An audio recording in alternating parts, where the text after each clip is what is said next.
ہیں کہ یہاں سینٹر کے اندر یہ کیا ان کے حالات ہیں، یہ کیا فیل کر رہے ہیں. مجھے تو نہیں سمجھ آ رہی کہ اب ان کو اب کیا چیز روک رہی ہے الیکشن سے. صرف یہ جس طرح یہ شاید خوف اب یہ آ گیا کہ الیکشن ہار نہ جائیں اس کے خوف سے.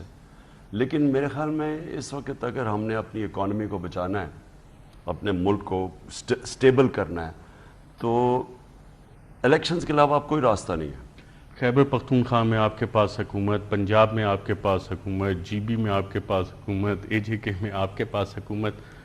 You are happy and contented کہ ٹھیک ہے جو بھی چلانا ہے چلائیں، آپ وہاں پہ لوگوں کے لیے ڈلیوری کرتے جائیں گے ان جگہوں پہ؟ ہمارے لیے دیکھیں اس وقت ہمارے لیے آسانی ہے. پی ٹی آئی کی آپ بات کریں، پاکستانیوں کے لیے مشکل ہے اور مشکلات بڑھتی جائیں گی. تو ہم تو اگر اس طرح بیٹھے رہیں تو یہ تو خود ہی جس طرح جا رہے ہیں لوگ، یعنی اپنے آپ کو دفن کر رہے ہیں. جتنی دیر یہ بیٹھے رہیں گے اتنی دیر نیچے جائیں گے. لیکن ملک کے لیے اس وقت یہ سچویشن ٹھیک اکتوبر میں آپ الیکشن ہوتے دیکھ رہے ہیں؟ پاکستان کے لیے جتنی جلدی الیکشنز ہو جائیں